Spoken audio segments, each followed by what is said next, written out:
So first of all, I just want to thank Elon for coming. Hungry. Absolutely. You didn't even have dinner, and we didn't even feed you No, properly. sorry to be a bit late. Oh, no. I just came from the Tesla factory in Fremont. Yes. Was something wrong? There's always something wrong. Did you have to like? At any given point, there's always something wrong. Yes. Because there's just too many things going on. Yeah. So, I mean, one of the trickiest things about a car is that there's thousands of individual components. There are thousands of unique components, and even if one of those things is missing, you can't make cars. Yes. So, I mean, today's fiasco was, I kid you not, we were missing $3 USB cable. Okay, so we could not complete cars because the whole line was stopped. yeah, So essentially because it's part of the wiring harness, so you can't put the interior in without this cable. And so we could either make a whole bunch of cars minus an interior, which means that you got to stack them up in the yard. The resale value would be no good. Well, it can be done, but it's then things go out of sequence. Oh, right. And it's way more. It's way more inefficient. You don't have a moving production line that you have to send people out to hundreds of cars that are sort of sitting in the storage yard, and so and this happens to be a particularly pernicious cable that's kind of like routed under the carpet and in a difficult place, and it's literally $3.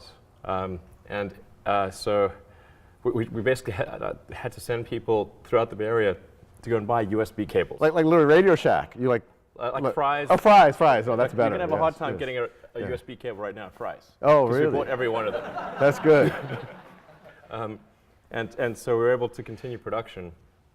And I don't want to belabor the anecdote, but essentially the supplier is in China, and we had Plan A and Plan B. And Plan A was like the normal supply chain process, and but what the supplier did was instead of sending our parts in their own package, they grouped it together with a bunch of other stuff for other companies and sent that all via some extremely slow boat from China to LA. And when it got to LA, the other stuff didn't pass customs. Oh. And so they wouldn't let our stuff through because they put it in like a barrel of fruit or something. I don't know what they put it in. Yes. But there's something that customs didn't like, and the paperwork wasn't in order or whatever. So it got stuck there for like a couple of weeks. Yeah. And then we had Plan B. So we called them and said, look, you got to air freight some of these cables, because they're just little cables, to us. And we talked to their U.S. subsidiary and ordered from the U.S. subsidiary, who then communicated to China. But then, because this was another batch of parts, it was kind of double the order, it exceeded the credit limit that we had. Oh, yeah, you got it. So it bounced off their credit limit, so they didn't ship it. Fascinating. So someone's losing their job now. This is, no, I'm kidding. No, you shouldn't fire anyone. It's pretty farcical. Oh, and anyway, so it's coming like tonight at 11 p.m. or something. Wow. And these things are happening like all the time. This was like an unusual circumstance. Yeah. That's like one example, but there's many things like that. So I guess, that's actually a really good example, because that kind of leads into what I've always been fascinated by a lot of what you're doing is, I'll start with, how did you get into this? Into cars? Into cars, into taking over NASA, not taking over NASA, right. No, being a contractor for NASA. For the record, we're not taking over NASA. You're not taking over NASA. They're an independent organization. But you all are becoming a major provider of services for NASA. Obviously, kind of internet payments and payments generally.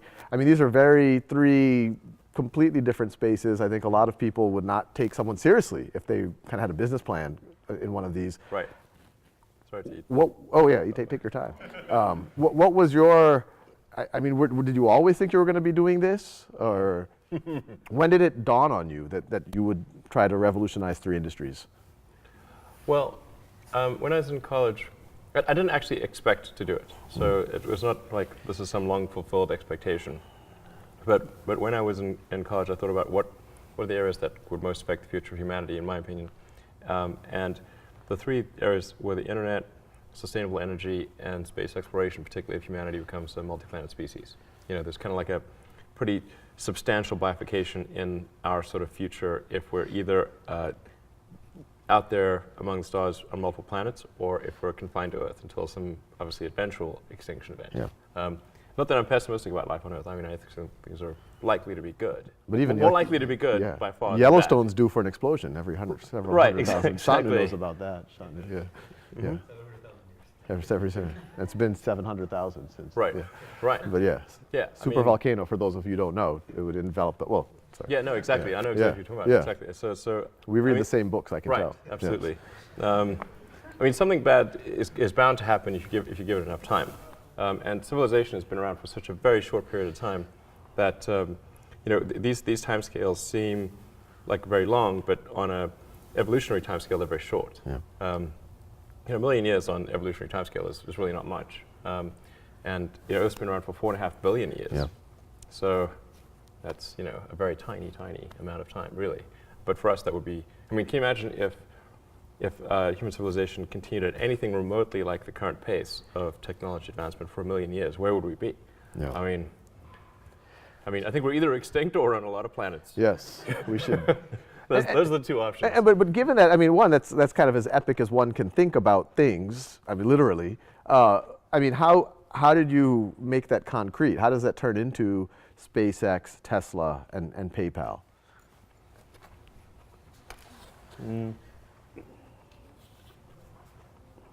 Well, so I thought about these things kind of in the abstract, not from the expectation that I would actually have careers in those arenas, but I wanted to be involved in at least one of them. Mm-hmm.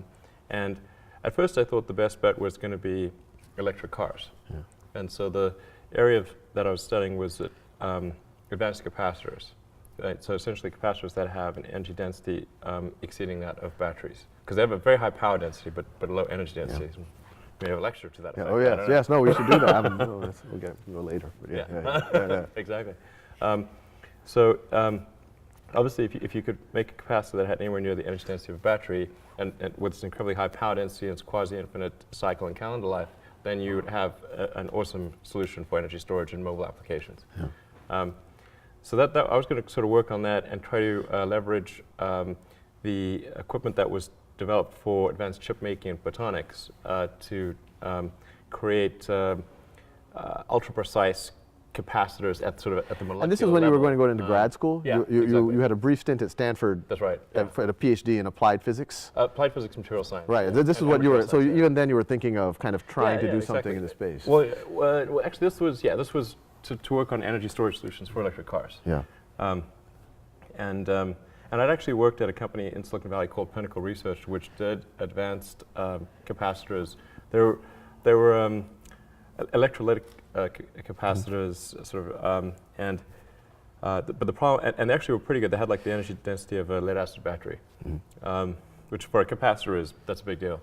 But they used ruthenium tantalum oxide, and I think at the time there was maybe like 1 or 2 tons of ruthenium mined per year in the world. See. So it's not a scalable solution. Yeah. But I thought there could be some solid-state solution, say using chip-making equipment. That was going to be the basic idea.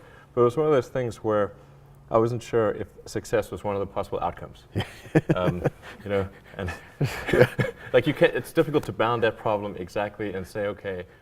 So you're saying I felt like this was a destined failure, is another way to parse that sentence. But anyway, so. No, I didn't think it would fail, but I wasn't sure that success was a possibility. Okay, yes. And generally, you want to embark on something, it's desirable to figure out if success is at least one of the possibilities. Right, exactly. Because for sure failure is one of the possibilities. Yes. But ideally you want to try to bracket it and say success is in the envelope of outcomes. Yeah. And I wasn't quite sure if that was the case. I think success on an academic level would have been quite likely because you can publish some useless paper, and most papers are pretty useless. We have a few. Don't take offense. Sorry. I mean, how many PhD papers are actually used by someone ever? No, that's a good point. Percentage-wise, it's not good. Yeah. So it could have been one of those outcomes where you add some leaves to the tree of knowledge. Yeah. Okay. Yeah. and that leap is, nope, it's not possible. Right. Like, Right. there goes 7 years of my life. So that was one path, and I was prepared to do that. But then the internet came along, and I was like, okay, the internet. I'm pretty sure success is one of the possible outcomes, and it seemed like I could either do a PhD and watch the internet happen, or I could participate and help build it in some fashion. Like I just couldn't stand the idea of watching it happen. Yeah, yeah. So so I decided to put things on hold and start an internet company. And that was kind of we worked on internet, like publishing software, maps and directions, yellow pages, kind of things. Yeah. And we had as investors and customers the media companies, so like New York Times Company, Knight Ridder, Hearst. And this was just at the early stages. I mean, this was like late 95. 95. Oh, so it's really early stages. That's really out the gate. Yeah. Yeah, absolutely. Yeah. And so then the reason we worked with the media companies is because we knew they had money. Like there was no advertising money in '95. Right, right. In fact, the idea of advertising the internet seemed like a ridiculous thing to people. Obviously not so ridiculous anymore, but at the time it seemed like a very unlikely proposition. And a lot of the media companies weren't even sure that they should be online. Right. Like what's the point of that? Yeah. And did y'all think that PayPal was just going to be a simple little internet way to, or do you think it was going to turn into the major kind of transaction processing engine that it is right now? I didn't expect PayPal's growth rate to be what it was. Yeah. So, and that actually created major problems. So we started PayPal on University Avenue. Oh. Yeah. After the first month or so of the website being active, we had 100,000 customers. Really? Wow, I didn't realize it was. Yeah, it was nutty. Oh, wow. And how did it start? How did people just even know to use it? And I mean, obviously, both buyer and seller have to be involved. Yeah. Well, we started off first by offering people $20 if they opened an account, and $20 if they referred anyone. Oh. And then we dropped it to $10, and then we dropped it to $5. As the network got bigger and bigger, the value of the network itself exceeded any sort of carrot that we could offer. So how much money did y'all spend with that kind of $5, $10, $20 incentive to get that critical mass going? That was a fair amount. I think it was probably $60 or $70 million. Oh, wow. Okay, so it was a Yeah, substantial. Oh, okay. So we're not talking peanuts here. Yeah, this is. Yeah, it depends on your relative scale. Yeah, it's a peanut to Google. Yes, no, that's right. That's right. Here's a peanut. Yes, yes. I mean, like Google's got 50 billion, Apple's got, I don't know, 150 billion, some crazy amount of money. Wow, That's just cash. Yeah, yeah. So it's not an outland. Well, yeah, no, I didn't realize that was 1% so of Google's core. cash would be $500 million. So that's 0.1% of Google's. That's true. You're right. That's inexpensive. It's relative to them, it's pretty inexpensive. Yeah, well, that's right. And then we just did a bunch of things to decrease the friction because I mean, it's just like bacteria in a petri dish. Yeah. So what you want to do is try to have one customer generate like two customers. Yeah. Okay, or something like that, maybe three customers ideally. And then you want that to happen really fast. You could probably model it just like bacteria growth in a petri dish. Like, Yeah. and it'll just it'll expand very quickly until it hits the sides of the petri dish. And Yeah. it just slows down. And then after PayPal, then, I mean, to some degree, especially us in Silicon Valley, we kind of understand the internet. We know people. I mean, PayPal's obviously of a scale that, is noteworthy. But then SpaceX just seems really, like, how did you decide that I'm definitely going to do that? And then, like, what's the first thing that you do? Like, how do you even, like, go out? Like, I don't even know how to start trying to make a rocket company. Well, neither did I, really. And in fact, the first three launches failed, so it's not as though it was like, spot on. It's like, did not hit the bullseye.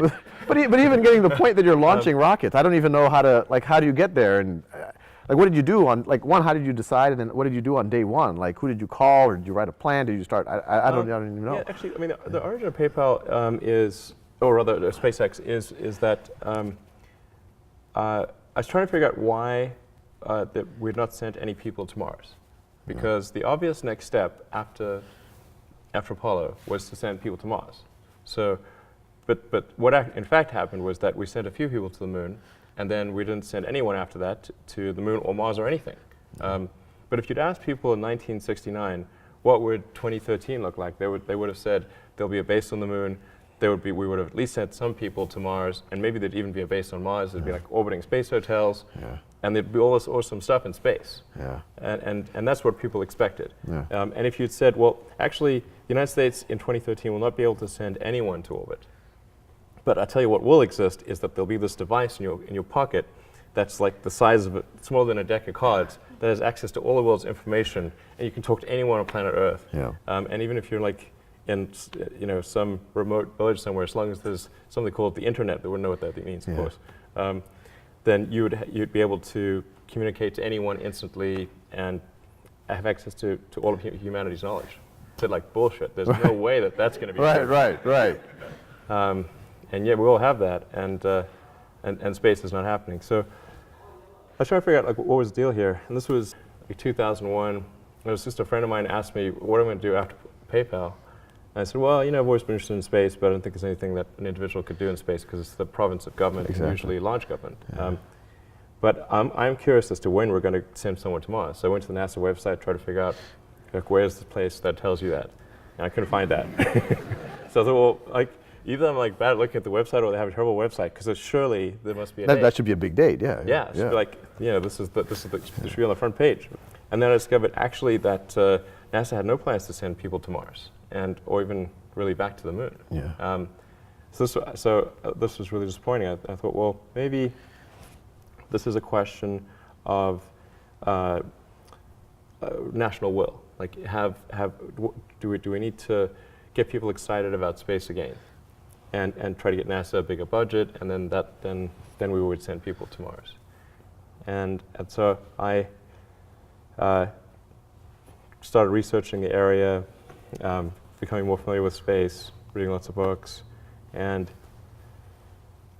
came up with this idea to do something called Mars Oasis, which was to send a small greenhouse with seeds and dehydrated gel. Upon landing, you hydrate the gel. You have green plants on a red background. And the public responds to precedents and superlatives. So we're the first life on Mars, the furthest that life's ever traveled, and you'd have this money shot of green plants on a red background. So that seemed like it would get people pretty excited.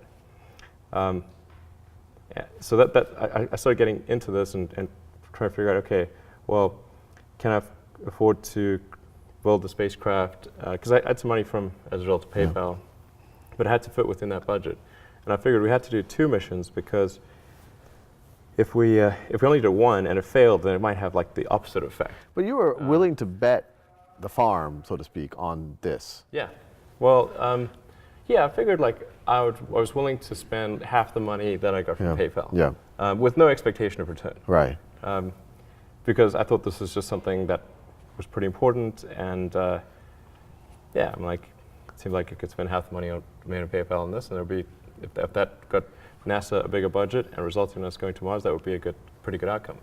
And when your friends came or your family came up to you and said, look, there's nations that can't do this. You're a guy, but you have some resources. What did you say or do or think? Well, so I had a lot of friends of mine try to talk me out of starting a rocket company because they thought it was crazy. And one friend of mine made me watch a video of rockets blowing up. And there were just lots of people that thought it was a really crazy idea, and there was some people that had tried to start rocket companies, not succeeded, and they tried to talk me out of it. And but the thing is that the premise for talking me out of it was, well, we think you're going to lose the money that you invest. And I was like, well, that was my expectation anyway, so I don't really mind if I lose. I mean, I might, but I mean, it's not like I was trying to figure out the rank ordered best way to invest money, and on that basis, chose space. Right. It's not like that's. I thought, wow. You weren't looking at like money market bonds, AAA bonds, rocket company. Like you weren't like do real estate. Invest in shoemaking, anything. And space is highest ROI. That is not what that wasn't the premise. I just thought that it was important that humanity expand beyond Earth, and we weren't doing that. So maybe there was something I could do to kind of spur that on. And then I was able to compress the costs of the spacecraft and everything down to a relatively manageable number, and I got stuck on the rocket. the U.S. rockets were way too expensive. I ended up going to Russia, flew to Russia 3 times to negotiate purchase of an ICBM. I tried to buy 2 of the biggest ICBMs in the Russian fleet in 2001 and 2002. And I actually negotiated. I'll just let that statement stand. I'm not even going to. Yeah. I mean, that's. Well, actually, I have to. Like, who did you call? Like no, I mean, you open the yellow pages. Yeah, go to I'm in the market. ICBMs. Like, I mean, how does this? I mean, I don't want to get too much in the way, but I am curious. This is one particular thing. You decided at some point you need to buy an ICBM. Yeah. Well, actually, at first I tried to buy just a normal launch vehicle that they used to launch satellites. But Right. those were too expensive. I see. I see. The Boeing Delta II would have cost $65 million Right. each, and so 2 would have been 130, and then I was like, whoa, okay, that breaks my budget right there. Yeah. And I tried to negotiate with them, and that was not. How much does an ICBM go for? I'm curious. What's the market rate for one of those? Well, this was right after the fall. It might have gone up. yeah, Yeah. it's gone up a lot since Right, then. But in 2001, it would have been about $10 million each so 2 would have been 20, and then I thought I could get the rest of the mission down to also around 10 per. So we'd have a dual mission with like 2 identical launches, 2 identical spacecraft, and for like roughly $40 million, and so I thought that okay, I can do that. But you must have had some rocket scientists advising you at this point. I mean, this sounds like you were serious. I mean, you were. Yeah, engaged a bunch of sort of consultants. Right. And I kind of started to get familiar with the space industry, but then after the 3rd trip to Russia, I came to realize that I was actually wrong about that on my first premise, that there was a lack of will. In fact, I think that there's a tremendous amount of will in the United States for space exploration, because the United States is essentially a nation of explorers. Right. I mean, it's a distillation of the human spirit of exploration. So of course, it was quite silly of me to think that people lack motivation. But what people don't want to think is that, okay, sending people to Mars is going to be so expensive that they'll have to give up like healthcare or something. Right. They're not going to do that. So it's got to be, it's got to be that going to Mars is not going to cause some meaningful drop in their standard of living. Right. Right. So if it's like maybe 0.25% or 0.5% of GDP, something like that is palatable. Right. Anyway, so I thought, okay, it's not really going to maybe matter that much if I do this mission, because what really matters is having a way. So I was wrong. I thought there wasn't enough will, but there actually was plenty of will if people thought there was a way. So then I said, okay, well, I need to work on the way. Yeah. How hard is it really to make a rocket? In historically, all rockets have been expensive. So therefore, in the future, all rockets will be expensive. But actually, that's not true. If you say, what is a rocket made of? And say, okay, it's made of aluminum, titanium, some copper, carbon fiber, if you want to go that direction. And you can break down and say, what is the raw material cost of all these components? And if you have them stacked on the floor and could wave a magic wand so that the cost of rearranging the atoms was 0, then what would the cost of the rocket be? Yeah. And I was like, wow, okay, it's really small. It's like, 2% of what a rocket costs. Right. So clearly, be in how the atoms are arranged. Right. The other, so you got to figure out sort of, okay, how can we get the atoms in the right shape much more efficiently? Yeah. And so I had a series of meetings on Saturdays with people that were some of whom were still working at the big aerospace companies, just to try to figure out, is there some catch here that I'm not appreciating? And I couldn't figure out. There didn't seem to be any catch, so started SpaceX. And you ended up building. I mean, you had some failures, but obviously some huge successes. What was the cost that you were able to build this rocket for relative to what they were being built for before? So let's see.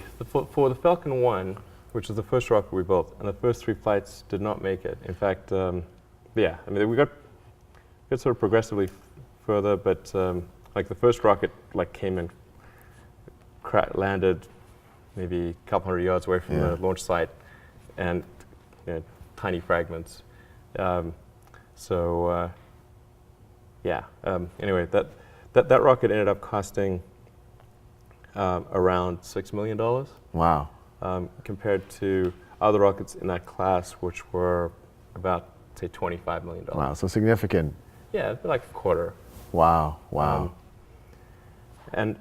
But there's an even better step beyond that, which is to make rockets reusable. Yeah. So right now, that is around what our comparison price is, excluding the refurbished ICBMs. Yeah. So if you say building a rocket from new, how does the SpaceX rocket compare to a rocket from Boeing or Lockheed? It's about a quarter of the price. However, if we make it reusable, then it can be 2 orders of magnitude cheaper. 2 orders of magnitude cheaper, well, 1/100th the price. That's right. I mean, and I've For seen you. for only today Memorial Day sale.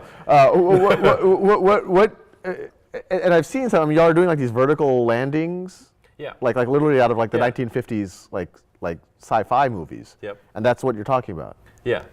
Yeah. Essentially, the rocket needs to come back and land at the launch site, and then reload propellant, take off again, like an airplane. And how far do you think we are reusability, yeah. from that? Like when do you think, like, your best guess when we'll actually see that happening? And I'm hopeful we can do it next year.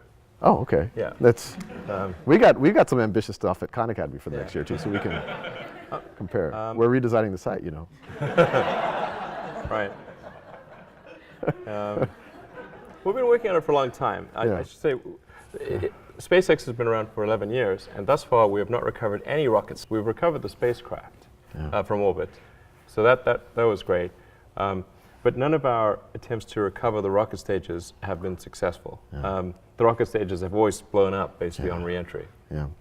Now we think we've figured out why that was the case, and it's a tricky thing because Earth's gravity is really quite strong, and with an advanced rocket, you can do maybe 2 to 3% of your liftoff mass to orbit, typically, and then reusability subtracts 2 to 3%. Because you have to. Yeah. So then you go like nothing to orbit or negative. Right. And that's obviously not helpful. So the trick is to try to shift that from, say, 2 to 3% in an expendable configuration, to make the rocket mass efficiency, engine efficiency, and so forth so much better that it moves to around maybe 3.5 to 4% in expendable configuration, and then try to get clever about the reusability elements and try to drop that to around the 1.5 to 2% level. So you have a net payload to orbit of about 2%. But you're doing it at 2 orders of magnitude cheaper. Yeah, absolutely. Because our Falcon 9 rocket costs about $60 million, but the propellant cost, which is mostly oxygen, that's 2/3 oxygen, 1/3 fuel, is only about $200,000. Wow. And it's much like a 747. It costs about as much to refuel our rocket as it does to refuel 747. Within. Pretty close, essentially. So what I mean, assuming y'all are successful and you all have proven yourself to be successful on kind of these audacious things in the past, I mean, what happens? I mean, that seems like what happens in the next 5-10 years in the space industry if y'all are successful there? I mean, do we get to Mars? Do we have kind of market forces, commercialization of space starting to happen? Yeah. Let's see.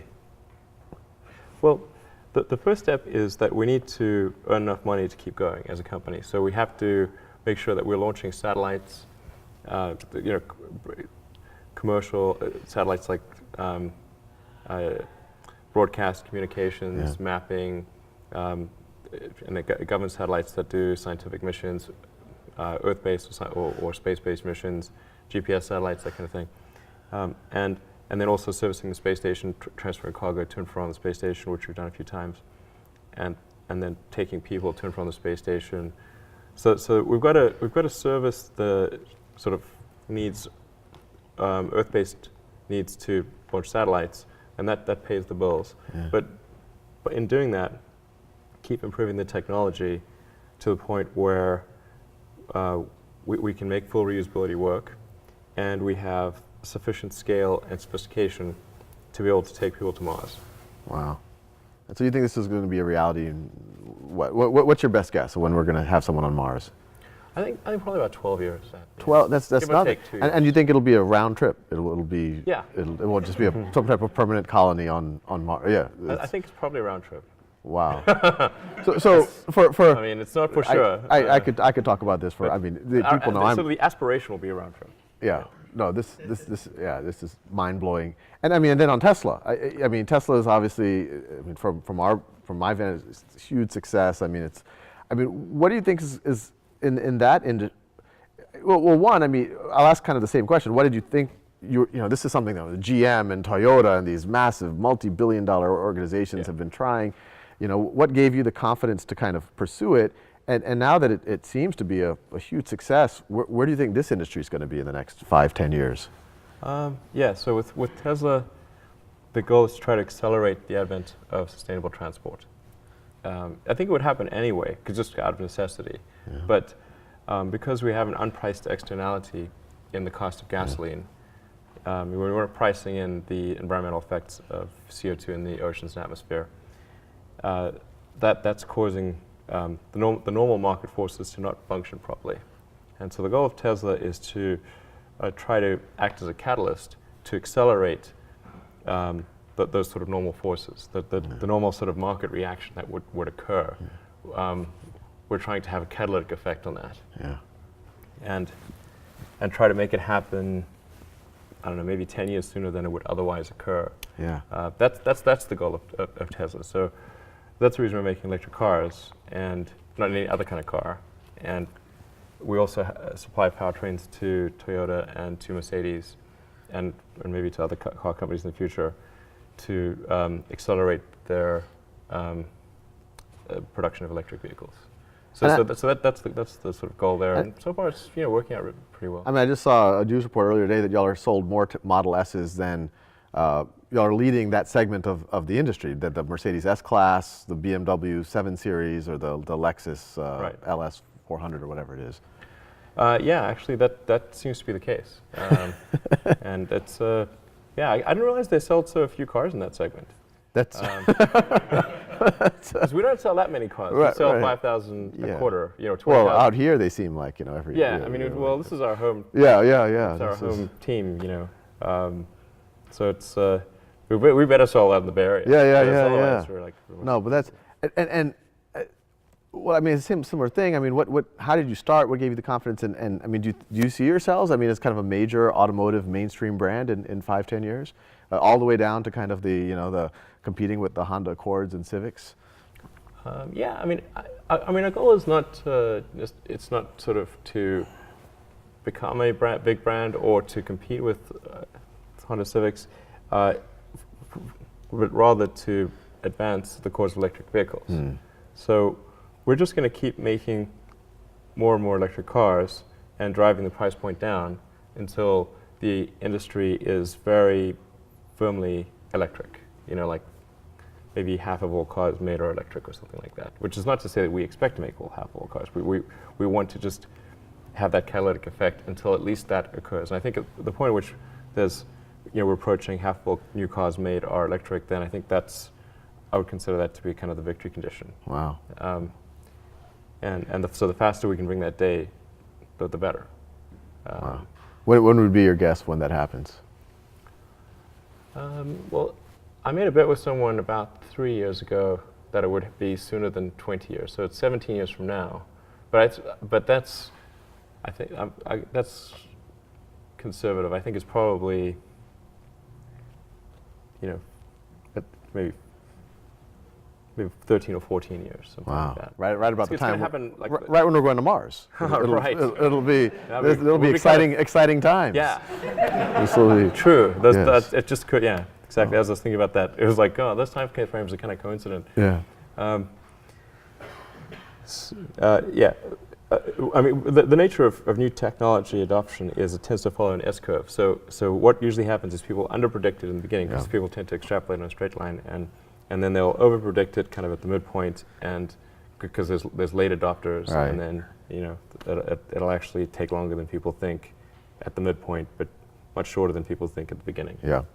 But I'm pretty excited about how things are going. It's in fact, I think I think that the pace of technology improvement is in energy storage, electric energy storage is really moving faster than anyone thinks. Wow. And I got one more. Where are we doing on time? Where's Esther? 9 o'clock. So how much time do you have? I want to make sure people. Well, I guess maybe another 15 minutes. Oh, okay. So I'll finish with one last question, then we'll open it up. I mean, what advice do you have for us at Khan Academy? I mean, you guys seem to be doing really great. So yeah. I was wondering if you had advice for me. Oh no, well. Yeah, I mean, it seems like you're doing an amazing job of really super leveraged. You know, I mean, obviously a small team, and you're having a dramatic effect on. Yeah, half these people don't even work here. They're just like, so like it's even, yeah. Right.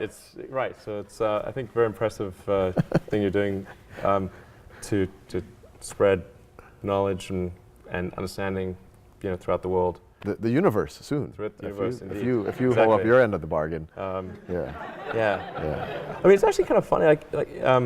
You know, if you think of like what is education, like you're basically downloading data and algorithms into your brain, and it's actually amazingly bad in conventional education because like it shouldn't be like this huge chore. So you're making it way better. But I mean, I think a lot of the things that I would say you've probably heard 100 times, and in fact are if not doing. Like the more you can gamify the process of learning, the better. Like for my kids, I do not have to encourage them to play video games. Yeah. Okay, Yeah. I have to like pry them from their hands, like crack. Yes. It's like drop that crack needle. Yeah. You have that problem at your house too. Yeah, Yes. exactly. The crack is addictive. So it's it's to the degree that you can make somehow learning like a game, then it's better. And I think unfortunately, like a lot of education is very vaudevillian. You've got someone standing up there kind of lecturing at people, and they've done the same lecture 20 years in a row, and they're not very excited about it. And that lack of enthusiasm, is conveyed to the students. They're not very excited about it. They don't know why they're there. Like, why are we learning this stuff? We don't even know why. In fact, I think a lot of things people learn, probably there's no point in learning them. Because they never use them in the future. Because who's going to launch a rocket into space? I mean, that's just like, yeah, exactly. That never happens. Well, you have to say, like, people, I think, don't stand back and say, well, why are we teaching people these things? And we should tell them probably why we're teaching these things. Because a lot of kids are just in school kind of puzzled as to why they're there. And I think if you can explain the why of things, then that makes a huge difference to people's motivation. Then they understand purpose. So I think that's pretty important, and just make it entertaining. But I think just in general, like conventional education should be massively overhauled, and I'm sure you very much agree with that. But I mean, the analogy that I sometimes use is like, if you've seen like Batman, like the Chris Nolan movie, like the recent one, and it's pretty freaking awesome, right? And you've got incredible special effects, great script, multiple takes, amazing actors, and great sound, and it's very engaging. But if you were to instead say, okay, even if you had the same script, so at least it's the same script, and you said, okay, now that script, instead of having movies, we're going to have that script performed by the local town troupe. Right. Okay, and so in every small town in America, if movies didn't exist, they would have to then recreate The Dark Knight. Right. With like home sewn costumes and like jumping across the stage, and not getting their lines quite right, and not really looking like the people in the movie, and no special effects. And I mean, that would suck. It would be terrible. That's right. That's Very. That's education. That's education. So with that, and I apologize to all of you guys for hogging up all of the time, because obviously I could talk for hours about this stuff. But I mean, we do have time, I think 5 or 10 minutes for a handful of questions. If none of you all have any, I have about 9 more, but yes. So I noticed I picked up 2 kind of themes from what you were discussing. One was somewhat audacious goals, and the other was, I don't think I heard you use the word profit in anything that you spoke about. You seem to be, each thing is pointed at like reinvigorating an industry or bringing back space missions. How much of your success do you attribute to having really audacious goals, or versus just not being focused on the short term, money coming in, or I don't know, investors? Unfortunately, one does have to be focused on the short term and money coming in when creating a company, because otherwise the company will die. So I think that a lot of times people think like creating a company is going to be fun. I would say it's not. It's really not that fun. I mean, there are periods of fun, and there are periods of where it's just awful. And particularly if you're the CEO of the company, you actually have a distillation of all the worst problems in the company. There's no point in spending your time on things that are going right. So you only spend your time on things that are going wrong. And there are things that are going wrong that other people can't take care of. So you have like the worst. You have a filter for the crappiest problem in the company, the most pernicious and painful problem. So I wouldn't say I think you have to feel quite compelled to do it, and have a fairly high pain threshold. And there's a friend of mine who says like starting a company is like staring into the abyss and eating glass. And there's some truth to that. The staring into the abyss part is that you're going to be constantly facing the extermination of the company, because most startups fail. It's like 90%, arguably 99% of startups fail. So, that's the staring into the abyss part. You're constantly saying, okay, if I don't get this right, the company will die. It can be quite stressful. And then the eating glass part is you've got to do the problems. You've got to work on the problems that the company needs you to work on, not the problems you want to work on. And so that's you end up working on problems that you'd really wish you weren't working on. And so that's the eating glass part. And that goes on for a long time. So how do you keep your focus on the big picture when you're constantly faced with, we could be out of business in a month? Well, it's just a very small percentage of mental energy is on the big picture. Like you know where you're generally heading for, and the actual path is going to be some sort of zigzaggy thing in that direction. And try not to deviate too far from the path that you want to be on, but you're going to have to do that to some degree. But I don't want to diminish the. I mean, I think the profit motive is a good one if the rules of an industry are properly set up. So there's nothing fundamentally wrong with profit. In fact, profit just means that people are paying you more for whatever you're doing than you're spending to create it. That's a good thing.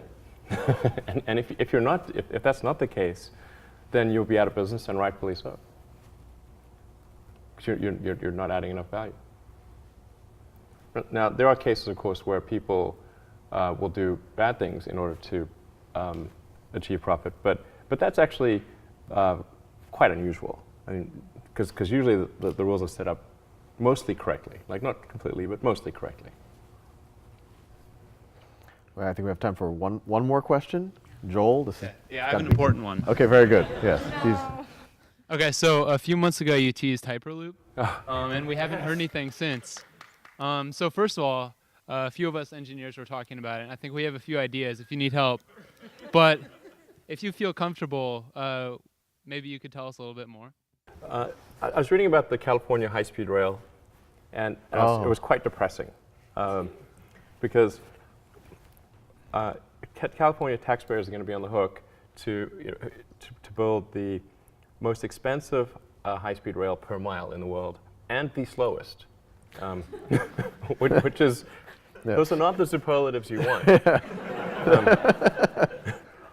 And it's like, damn it, like we're in California, we make super high-tech stuff. Why are we going to be spending now the estimates are around $100 billion for something that will take 2 hours to go from LA to San Francisco. I'm like, okay, well I can get on a plane and do that in 45 minutes. It doesn't make much sense. And isn't there some better way to do it than that? If you just say, okay, well, what would you ideally want in a transportation system? You'd say, okay, well, you'd want something that relative to existing modes of transportation is faster, let's say twice as fast, costs half as much per ticket, can't crash, is immune to weather, and is, you can make the whole thing like self-powering with like solar panels or something like that. That would be pretty. That'd be a great. A good outcome. Yes. And so what would do that? And what's the fastest way, short of inventing teleportation, that you could do something like that? And some of the elements of that solution are fairly obvious, and some of them are not so obvious. And then the details, the devil's in the details of actually making something like that work. But I came to the conclusion that there is something like that could work, and would be practical. Is this around the evacuated tubes, the vacuum tubes, like at the it's old something bank? like that. It's something like that. Yeah. But you haven't been more public with No. what this is? No, although I did say that once Tesla was profitable that I would talk more about it. But we haven't done our earnings call yet, so I think I should probably do it after the earnings call. And the thing is, like, I kind of strung out on the things that I'm doing, so adding another thing. Yeah. It's like doesn't, that's Learning a the lot. guitar, you could Yeah. pick up all sorts of things. Right. I tried learning the violin. Yes. That's, by the way, a hard thing to learn. Yeah. I mean, launching rockets, electric cars, Yeah. revolutionizing transportation. Yeah, that's easy. I cannot play the violin at all. Very horrible. If you think about the future, you want a future that's better than the past. Yeah. And so if we had something like the Hyperloop, I think that would be like cool. Like you'd look forward to the day that was working, And if something like that, even if it only was in one place, from LA to San Francisco or New York to DC or something like that, then it would be cool enough that it would be like a tourist attraction. It would be like a ride or something. Yeah. So even if some of the initial assumptions didn't work out and the economics didn't work out quite as one expected, it would be like cool enough to be like, I want to journey that place just to ride on that thing. That would be pretty cool. Wow. And so that's, I think, how if you come up with a new technology, it should feel like that. You should really, like, if you told it to an objective person, would they look forward to the day that thing became available? Yeah. And be like, it'd be pretty exciting to do something like that. Or an aircraft. Like, I thought it was really disappointing when the Concorde was taken out of commission and there was no supersonic transport available. Yeah. And of course, the 787 has had some issues. Yeah. But the thing is, the 787, even in the best case scenario, is only a slightly better version of the 777. Yeah. And it's like, okay, not that exciting. So this is something that you are working on, and wouldn't say I'm one day working in on the it. not too far future, or there's some plans or consultants involved or something. You've made some phone calls to Russia. No, every now and then, like there's like it's sort of percolating away, and then I'm not actively thinking about it, but then there'll be some new element of that. I'll think, oh well, this would make it better. Fascinating. Yeah. No, well, I think I'm speaking for everyone. This is like the most epic possible conversation one could have over about the course of an hour. And I think all of us would love to chat with you for hours on end, but thank you so much. I mean, I know you have a lot of free time, so it probably wasn't that big of a deal for you to come here. But yeah, it was a huge honor, and I think it's inspired all of us to go out and change the world and the universe. Cool. Thank you very much. Yeah. No, so first of all, I just want to thank Elon for coming. Hungry. Absolutely. You didn't even have dinner, and we didn't even feed you No, properly. sorry to be a bit late. Oh, no. I just came from the Tesla factory in Fremont. Yes. Was something wrong? There's always something wrong. Did you have to like? At any given point, there's always something wrong. Yes. Because there's just too many things going on. Yeah. So, one of the trickiest things about a car is that there's thousands of individual components. There are thousands of unique components, and even if one of those things is missing, you can't make cars. Yes. So, today's fiasco was, I kid you not, we were missing $3 USB cable. Okay, so we could not complete cars because... The whole line was stopped. Yeah, So essentially because it's part of the wiring harness, so you can't put the interior in without this cable. And so we could either make a whole bunch of cars minus an interior, which means that you got to stack them up in the yard, The resale value would be no good. Well, it can be done, but it's then things go out of sequence. Oh, right. And it's way more. It's way more you don't have a moving production line that you have to send people out to hundreds of cars that are sort of sitting in the storage yard, and so and this happens to be a particularly pernicious cable that's kind of like routed under the carpet and in a difficult place, and it's literally $3. So we basically had to send people throughout the Bay Area to go and buy USB cables. Like literally Radio Shack. You like Fry's. Oh, Fry's. Oh, that's You better. can have a hard time getting a USB cable right now at Fry's. Oh, 'Cause really? We bought every one of them. That's good. And so we were able to continue production. And I don't belabor the anecdote, but essentially the supplier is in China, and we had Plan A and Plan B. And Plan A was like the normal supply chain process, and but what the supplier did was, instead of sending our parts in their own package, they grouped it together with a bunch of other stuff for other companies, and sent that all via some extremely slow boat from China to LA. And when it got to LA, the other stuff didn't pass customs. Oh. And so they wouldn't let our stuff through because They put it in like a barrel of fruit or something. I don't know what they put it in. Yes. But there's something that customs didn't like, and the paperwork wasn't in order or whatever. So it got stuck there for like a couple of weeks. Yeah. And then we had Plan B. So we called them and said, look, you've got to air freight some of these cables, because they're just little cables, to us.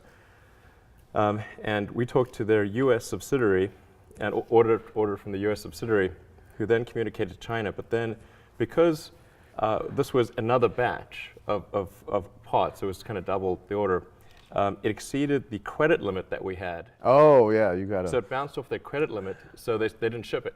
Fascinating. So someone's losing their job now. This is, no, I'm kidding. No, you shouldn't fire anyone. It's pretty farcical. Oh, and anyway, so it's coming like tonight at 11 p.m. or something. Wow. And these things are happening like all the time. This was like an unusual circumstance. Yeah. That's like one example, but there's many things like that. So I guess, that's actually a really good example, because that kind of leads into what I've always been fascinated by a lot of what you're doing is, I'll start with, how did you get into this? Into cars? Into cars, into taking over NASA, not taking over NASA, right. I know, being a contractor for NASA. For the record, we're not taking over NASA. You're not taking over NASA. They're an independent organization. But you all are becoming a major provider of services for NASA. Obviously, kind of internet payments and payments generally. These are three completely different spaces. I think a lot of people would not take someone seriously if they kind of had a business plan in one of these. Right. Sorry to eat. You take your time. What was your?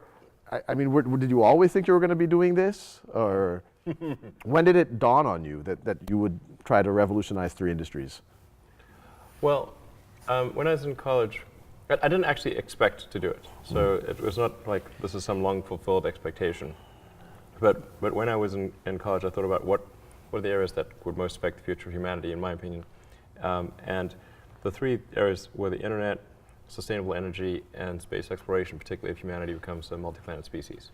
There's kind of like a pretty substantial bifurcation in our sort of future if we're either out there among the stars on multiple planets, or if we're confined to Earth until some obviously eventual extinction event. Yeah. Not that I'm pessimistic about life on Earth. I think things are likely to be good. But even more likely to be good by far. Yellowstone's due for an explosion every several hundred thousand. Exactly. Shantanu knows about that. Yeah. It's been 700,000 since. Right. But super volcano, for those of you who don't know, it would envelop the, sorry. Yeah, no, exactly. I know exactly what you're talking about. Exactly. So we read the same books, I can tell. Right, absolutely. Yes. Something bad is bound to happen if you give it enough time. And civilization has been around for such a very short period of time that these timescales seem like very long, but on a evolutionary timescale, they're very short. Yeah. A million years on evolutionary timescale is really not much. And Earth's been around for